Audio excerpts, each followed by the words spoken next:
Welcome to the Commercial Community Podcast,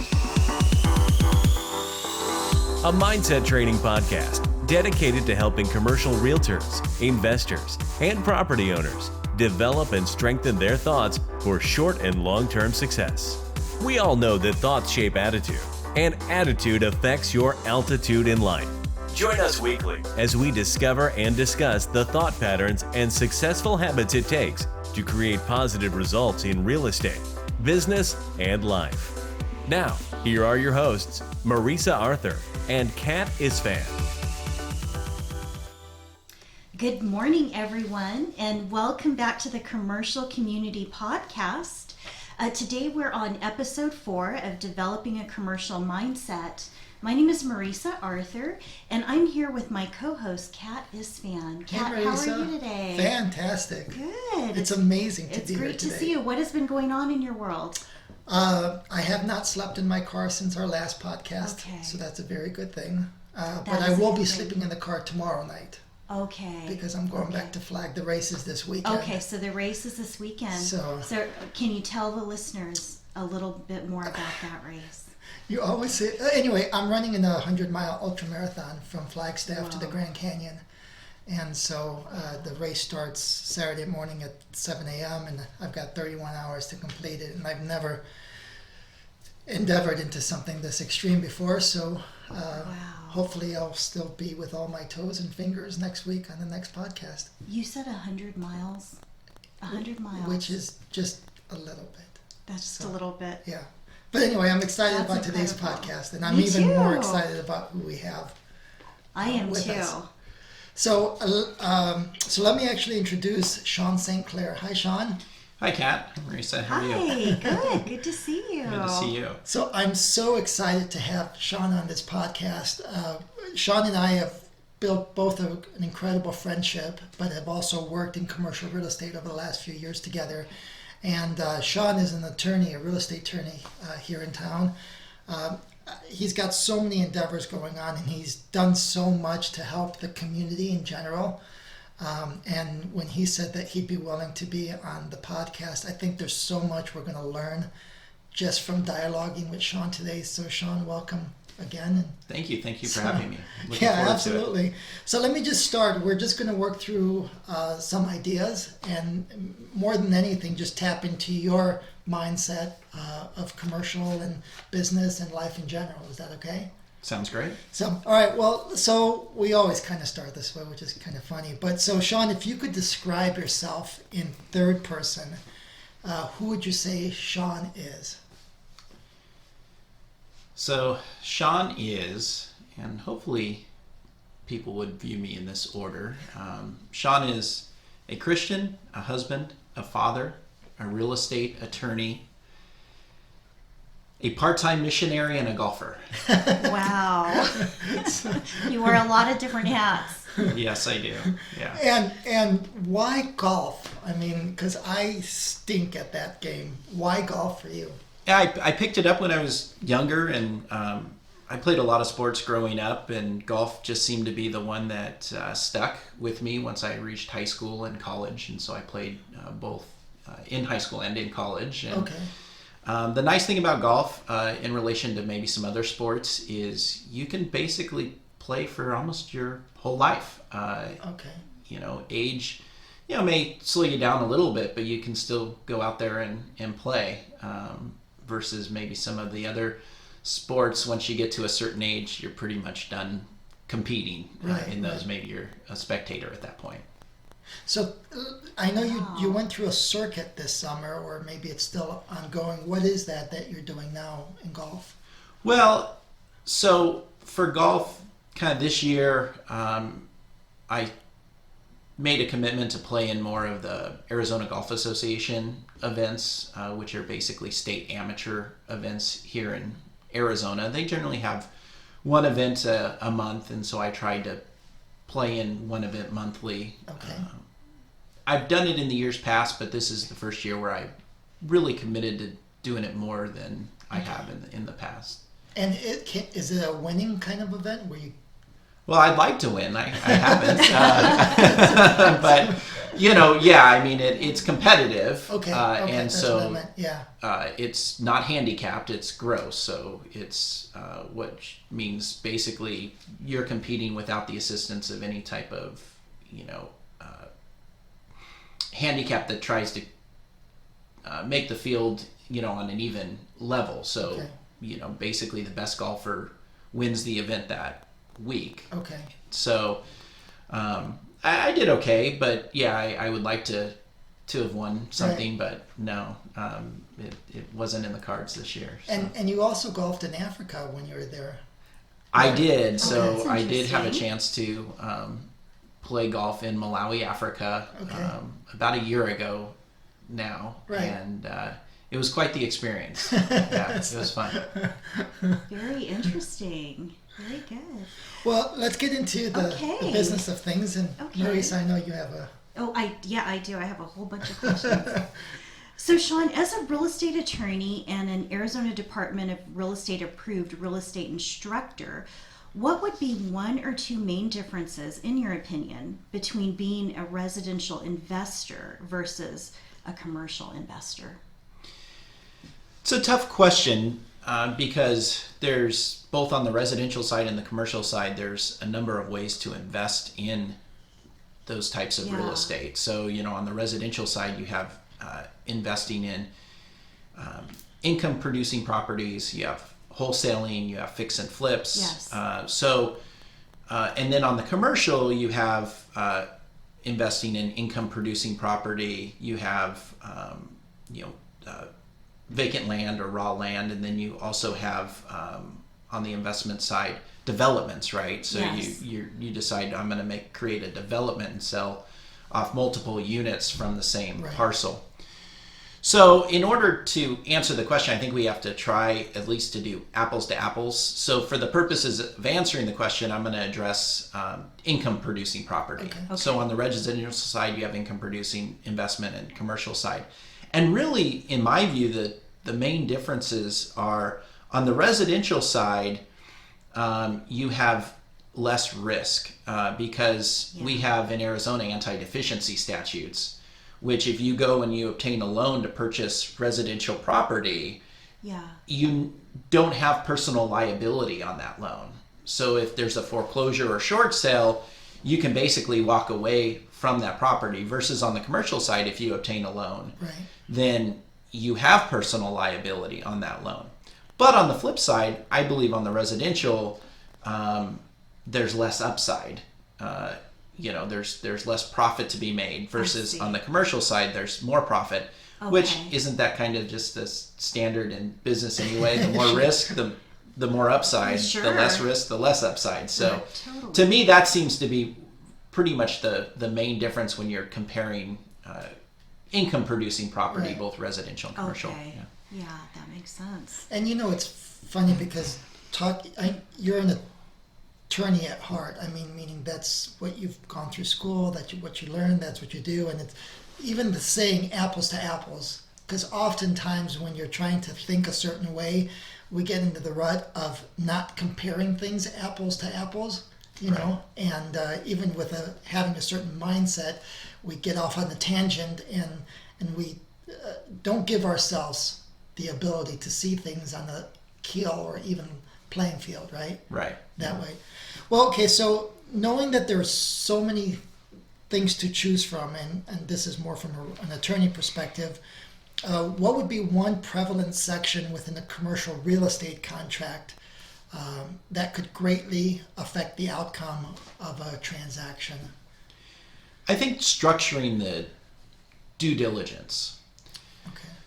So on the residential side, the purchase contract has a very nice structure as far as the due diligence, right? Mm-hmm. So the buyer goes in, inspects, gives notice of disapproved items, seller has an opportunity to respond, and then buyer has the opportunity to then either accept the response or cancel the contract. But on the residential side, for example, on title objections, it does not have any process like that, right? It simply says on the commercial side. on the residential side, Okay.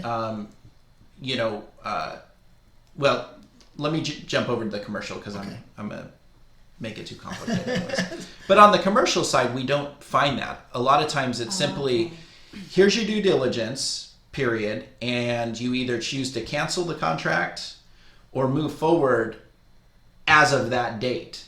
But there's no like orderly process to provide objections. There's not a negotiation process on the commercial? Well, there can be if you build it into the purchase contract, but most purchase contracts don't provide for that orderly process. So what I've seen is, I've actually seen where buyers get to the due diligence deadline and there's some issues with the property, but they've ran out of time to deal with the seller. And so in an abundance of caution, they go and they cancel. And then now they're back at the table trying to renegotiate everything based upon what they learned about the property. Versus if we said, okay, well, here's the date by which you have to provide your notice of items that you want either improved or not improved, but corrected. Yes. And then give the seller the opportunity to either say, yeah, we'll correct them or provide some form of response. You wouldn't have that situation where the buyer feels forced to cancel the purchase contract without having gone through that process. Right. Yeah. So oftentimes what you're saying is in residential, it's structured so it's a win-win for both sides. In commercial, depending on who generates or procures the contract, it's structured on one side or the other. So it weighs unevenly until you can see it. Right, and the point that I was making about the title objections, and I kind of got ahead of myself there, was what's interesting is on the commercial side, on the provisions generally dealing with title, there is an orderly process that you follow where you provide title objections and the seller has an opportunity to either correct or respond, and then the buyer has the chance to accept that. Versus on the residential side, we don't have that. So it's almost like a reversal in what we have in the contracts. Sure. You know, on the residential side, it says, well, you can give your disapproved items, but it doesn't say what happens after that. So it's really interesting how, you know, we have these differences and it's almost flipped, you know, depending on what contract you're dealing with. Wow.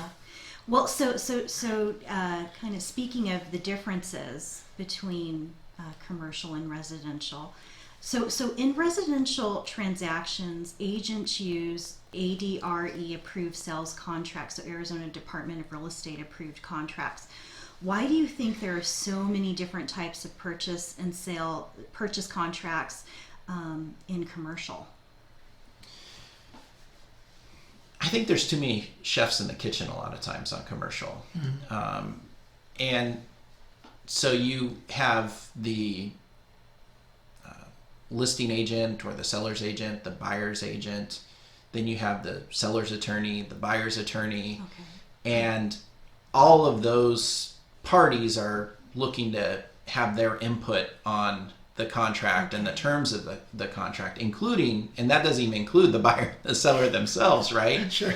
So you have, you know, basically, you know, all these parties whose hands are involved in that process. And so, you know, attorneys, for example, a lot of times don't like to use the standard commercial forms. And so they then create their own forms. And then, you know, the other side then decides, well, no, we want our form. And so it just is a big negotiation. Versus on the residential side of things, you have the advantage of pretty much any agent that's going to do residential is going to belong to the associations, right? So you have the National Association of Realtors, the State Association, the local associations, and it's almost, and then with that comes, you know, your MLS subscription. Sure. And it's almost impossible to practice residential without belonging. I mean, you could, the law provides that you can do it, but in you can't. Practical sense, you can't. Yeah. And so those associations have been so strong and so good about producing these form contracts and allowing for that process. And I just don't think that it's made its way into commercial. Oh, I see. You know, commercial, I would say the majority of commercial agents aren't members of they're not. the associations. Right. So as a result, you don't have the standardized process that's been developed on the residential side. Yeah, it's very standardized and very templated, all of the forms. So it's funny because when you're saying that, and based on the question you asked, Marisa, it almost looks like residential is a very streamlined process. And even from my perspective, a streamlined way of seeing something a certain way. And then commercial tends to be a very diverse. You've got to think in multiple different ways. Yes. And you've got to be the person that kind of streamlines the process yourself, rather than depending on an accountability system off to the side Yes. to help you walk through that process, right? So it can be kind agree, of daunting that way, especially when it comes to contracts. Yeah, So- 100%. Well, okay, so this is interesting because you're a business owner. So Fowler St. Clair, your law firm, you're co-owner in that. So as a business owner, how would you say just being a business owner, because you don't just represent clients, you deal with the staff, the payroll, the budget, the income and expenses of the business. How would you say that's shaped your perspective of the commercial industry in general?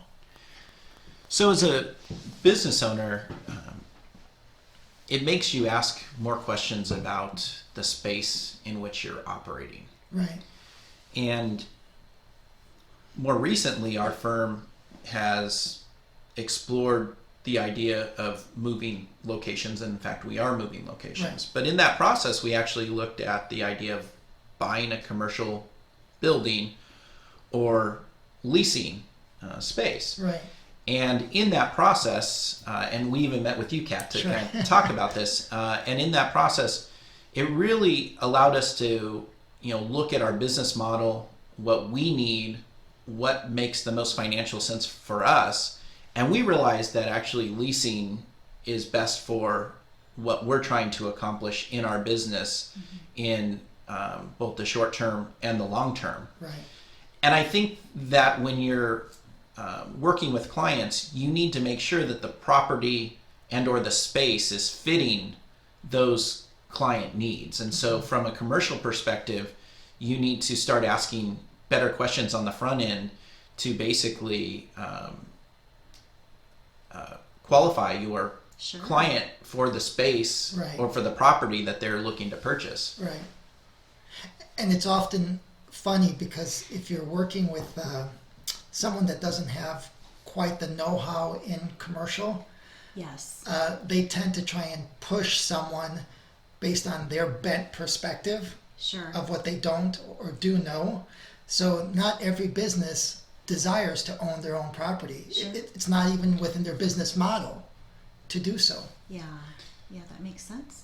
Well, and frankly, it was meeting with you that kind of enlightened us on that Sure. we realized that, it probably makes more sense to lease. So, there's obviously more upside for a real estate licensee doing commercial for buying, but it's not doing a service to the client if you're pushing them to do something just for your financial gain. Oh, absolutely. Yeah, that's So- never good.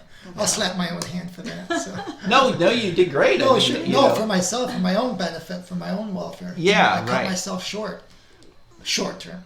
Because it's always about the long term. It's always Right. about the long Well, term. it has to be, right? I mean, that's what relationships are about. Absolutely. Yeah. And things change. So it may be a lease now for the next 3 years, and and then later on it may grow into where it does make sense to Right. purchase.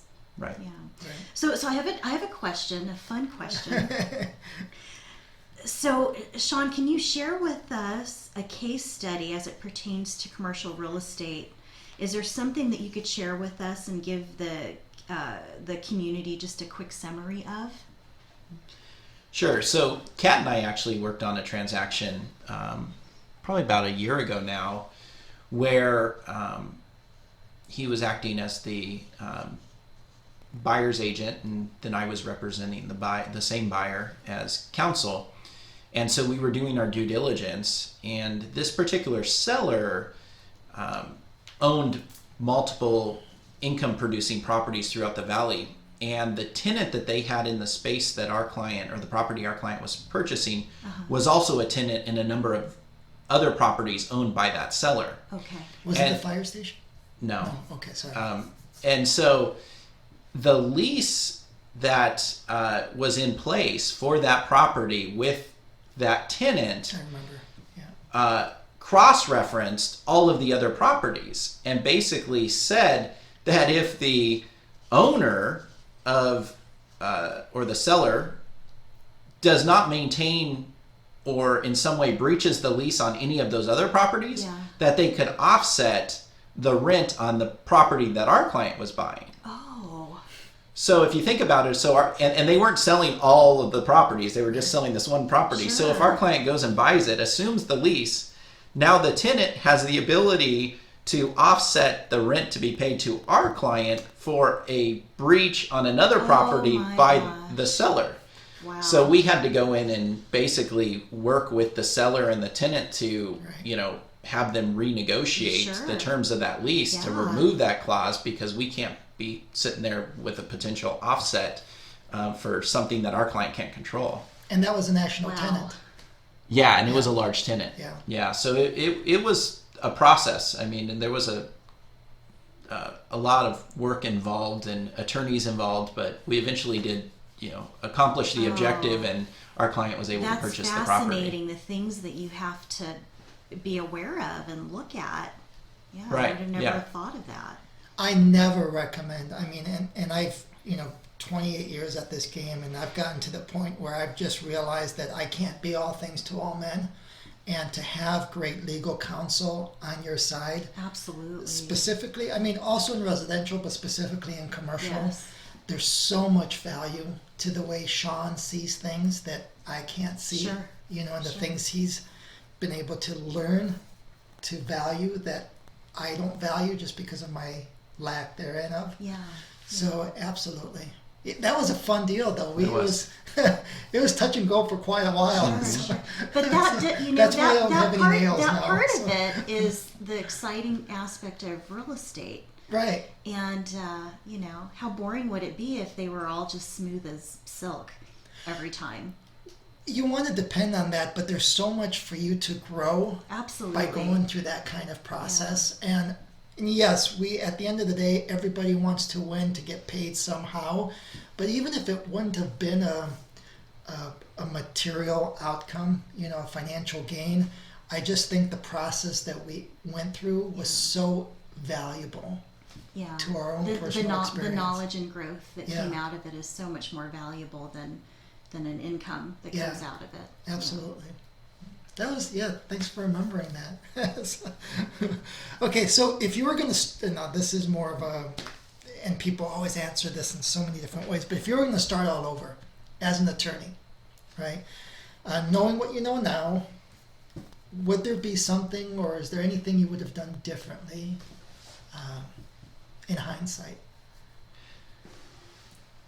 So when I first started practicing, I ended up being pigeonholed into doing litigation, so basically handling cases that are pending in court. Okay. Whether that's drafting pleadings, motions, appearing in courts, trying cases, depositions, those types of things.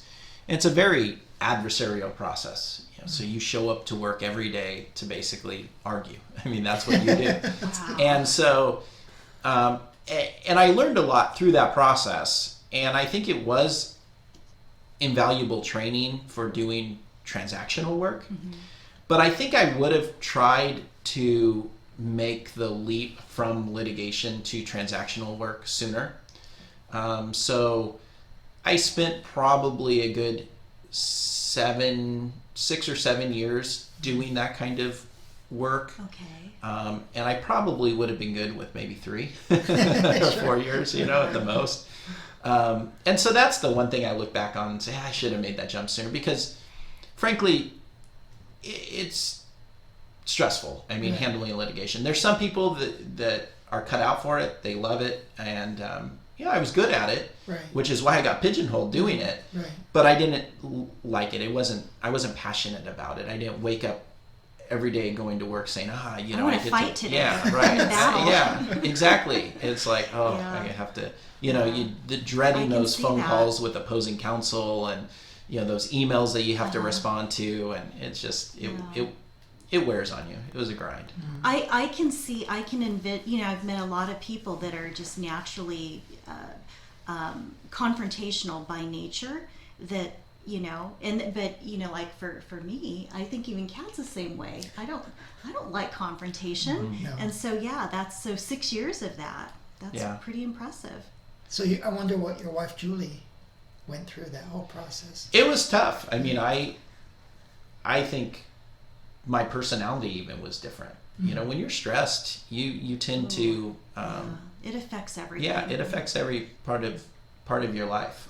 So I think she's happy I've made the switch. In fact, she reminds me, I might have something come into the office, and we have 7 attorneys, so we have attorneys in our office that do litigation. So something might come in, and she'll say, "You're not going to get involved in that." She actually works for us, so she's okay. she's there in Okay. the office. Yeah, she's Okay. a paralegal, Yeah. and so she'll see something come in, she'll look at me and say, you're not going to get involved in that, right? No, I'll hand it that's off. I'll hand it awesome. off. So, yeah, So she is your safety net. right. She is. Yeah. Well, Very good. on that idea though, Sean, because you're so true. Sometimes, and I see this in commercial with property owners, they'll start in one industry, let's just say multifamily as in general, and they learn to do that business. But what comes associated with an owner-manager of multifamily is a lot of stress, right? It doesn't have to be, but most often we take on that stress. And we get to a place 7, 8, 9, 10, 12 years later, and we find ourselves in this pigeonhole kind of mentality, and we think, is there anything else better out there? But I don't know anything better, and Sure. I've had the opportunity to help people transition from one industry to the other within commercial, and it's just the experience of asking myself, okay, we can't approach this property, the same way we approach that other property. Mm-hmm. And you as a person can't be the same. It's funny, I had one investor who we got out of one type of transaction, and we bought another property, and he thought that he still had to show up the same way every single day. I'm like, no. The lease is not structured in such a way where you need to be at the property every single day and bug the tenant, just like you bugged the tenant at that other property, which required you to be there every single day. Okay. But just that whole idea of being stuck and transitioning Yes. out Yeah. of what you were stuck in, And so what made you get into transactions, I guess, then? When did that defining moment happen for you? Well, a lot of my litigation work was real estate related, and so I ended up with a decent amount of real estate experience. And then I left a medium-sized firm in Phoenix in September of 2007 and went to a smaller firm where I was a partner with 2 other attorneys. Mm-hmm. Well, what's happening in September of 2007, right? The market is just getting ready to crash. And of course, our clients were contractors and developers. So I quickly realized I needed to do something different because, and I continued to represent these contractors and developers. The problem was, pay was very questionable. Sure. And so I needed to figure out how am I going to survive at this point. And so having that real estate litigation background, I had a good understanding of our foreclosure laws. Mm-hmm. So I transitioned and started doing a lot of foreclosure and short sale consultation work and assistance in that process. And so I then started building relationships with those, in the real estate industry, brokers, agents, title companies, that type of thing. And so that was part of the transition. And then I actually went back and started doing some more litigation. And finally, I was just burned out. And so I decided about 6 or 7 years ago that I am going to try to transition out of litigation, and either I'm going to make it or I'm going to go broke trying. But Sure. I needed to do something different. And so I started slowly but surely giving up my litigation work. And I think for the last 2 years, it's pretty much been all transaction work. I mean, you can't just all of a sudden tell your clients whose cases you're handling, like, I'm done. Right. I'm not going to, handle your case anymore. So it's been about a 6-year process, but the last 2 years have been primarily transactional work because my last few cases, resolved. Cool. Well, I know you've got, you're a very valuable person in the marketplace. I know you've got another meeting to run to. So can I close with one really quick fun thought? So fun fact. Yes. All right. So tell the world excited. I out can't there, wait to hear what it. is missional law?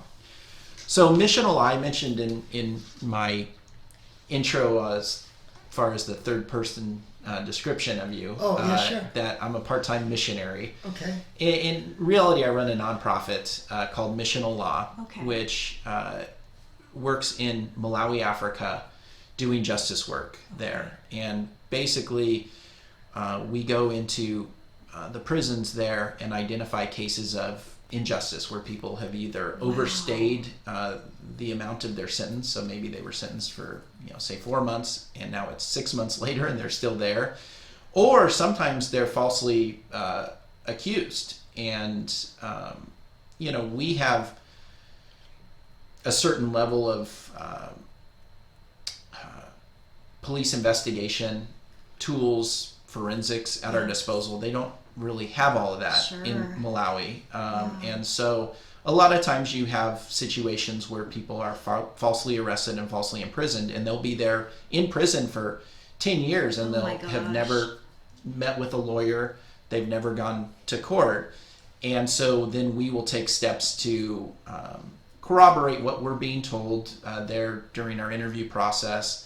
And if it's a case that we think that they have been falsely arrested and accused, then we'll take steps to try to secure their release through bail or other means.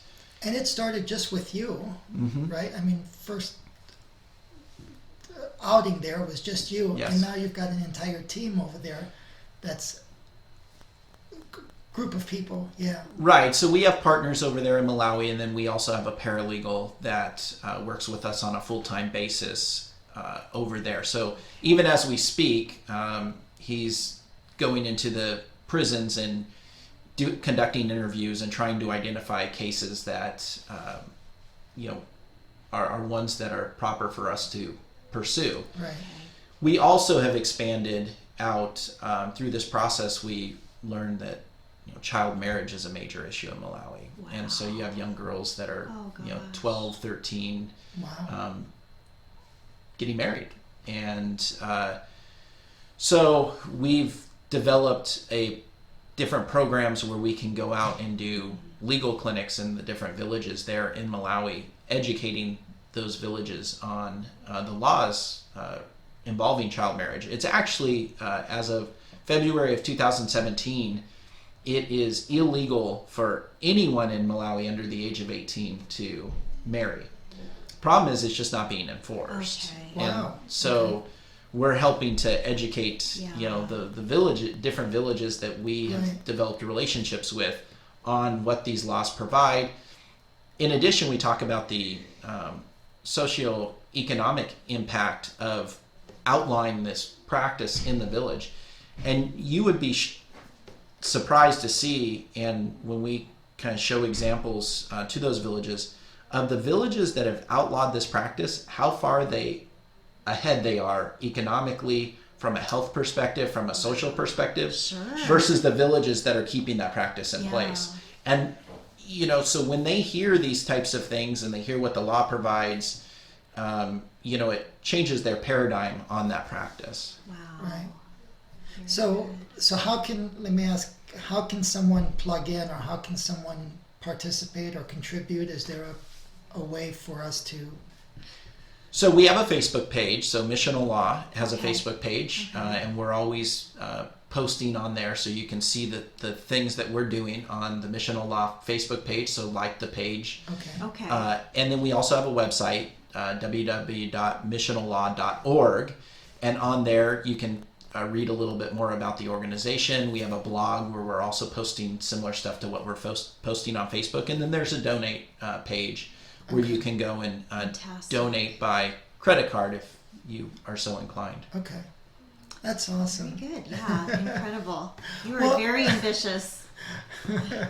Well, I mean, and that's the love that I have with commercial is it's not just the fact that it's the property itself or the industry, but it's the people you get to associate with. Absolutely. You know, I mean, just being able to hang out with you, Marisa, has been a thrill. Oh, well, thank you. Likewise. And then the same thing with Sean, you know, and I think the best is yet to come, you know, and the more you can have good people surrounding you, the easier it is to have a commercial mindset. Absolutely. In my opinion. So let's close out with a call to action to the community. Okay. So right now, if you're listening to this, if you're a real estate agent, an investor, a property owner, or a business owner, do you have a core team of specialists that you can rely on to help you succeed in your real estate and business life? And just ask yourself that question. If you don't, it's a good question. Right? Very good question.